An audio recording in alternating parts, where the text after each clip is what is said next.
আসসালামু আলাইকুম, কেমন আছেন আপনারা? আজকে রান্না করব একটা মজার জিনিস। আজকে রান্না করব সবজি দিয়ে একটা ঝোল। দিয়ে দিলাম জিরা, আস্ত জিরা। জিরাটা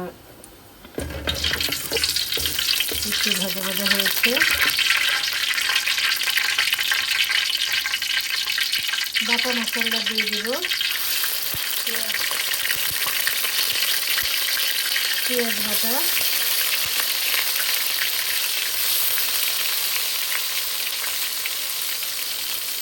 রসুন বাটা আর সামান্য আদা বাটা। আদাটা একদমই সামান্য।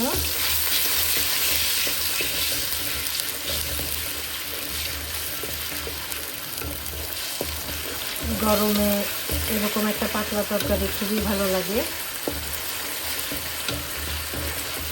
এটা সাধারণত আমি শীতের দিনে বেশি করি, শীতের সবজিগুলো দিয়ে বেশি মজা হয়। তারপরও আজকে যা যা আছে এগুলো দিয়েই করবো, যা যা সবজি আছে আর কি।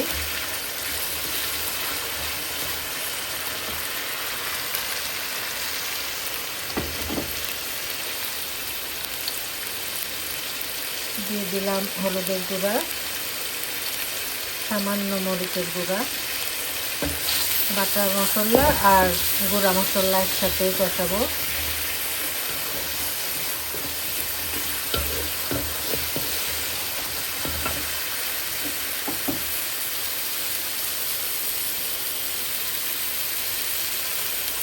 মশলাটা একটু পানি দিয়ে কষাবো এখন।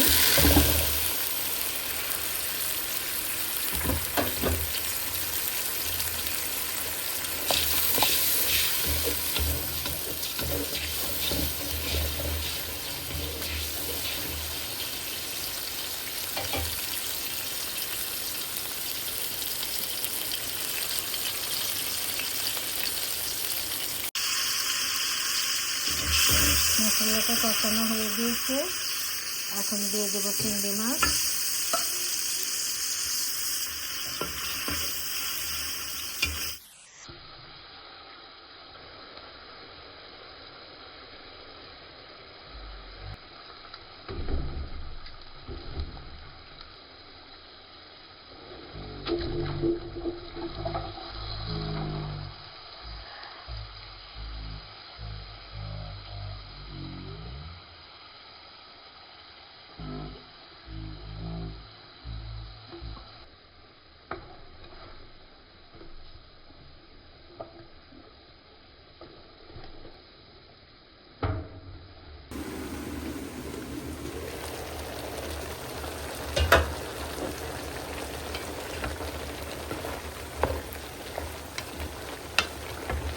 পেঁপে অর্ধেকটা সিদ্ধ হয়ে আসছে, এখন দিয়ে দেবো ঝোল।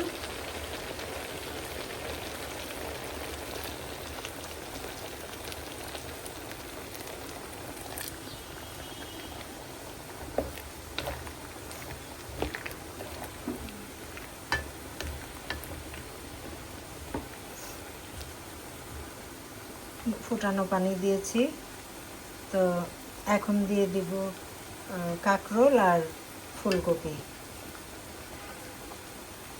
সাথে কিছু কাঁচামরিচও আছে।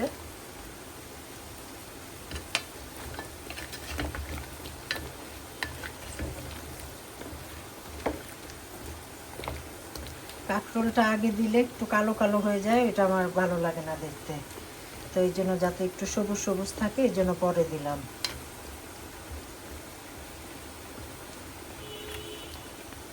দেখেন অলরেডি দেখতে কত সুন্দর লাগছে।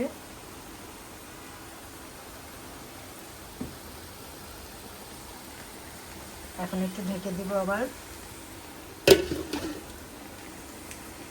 তো কিছুক্ষণ পর আবার আসছি, এতক্ষণে সিদ্ধ হতে থাকুক।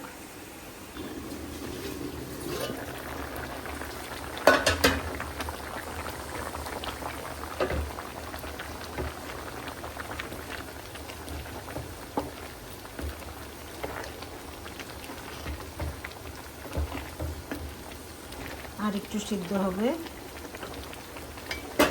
এখনো ভালো মতো সিদ্ধ হয়নি, আর একটু ঢেকে রাখি।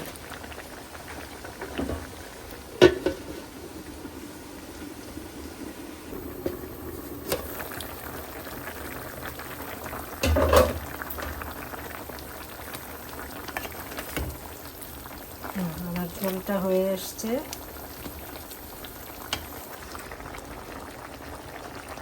এখন দিয়ে দেব জিরার গুঁড়া,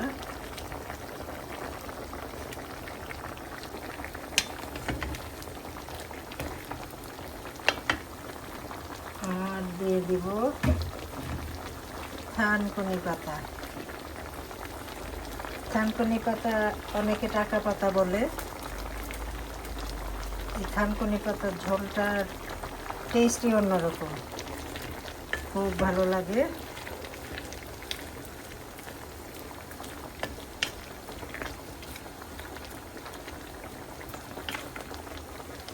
দেখেন কি সুন্দর কাঁকরোলগুলো সবুজ আছে। আমার তরকারি রান্না শেষ। এখন নামানোর আগে একটু ধনিয়া পাতাও দিয়ে দেব, গ্রানটা আরও এনহ্যান্সড হবে।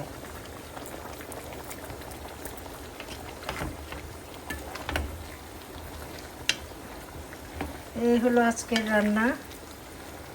তো আপনারা সবাই ভালো থাকবেন, দোয়া করবেন আমাদের জন্য। আপনারাও ভালো থাকেন, দোয়া করি। তো এই পর্যন্তই। তো আল্লাহ হাফেজ।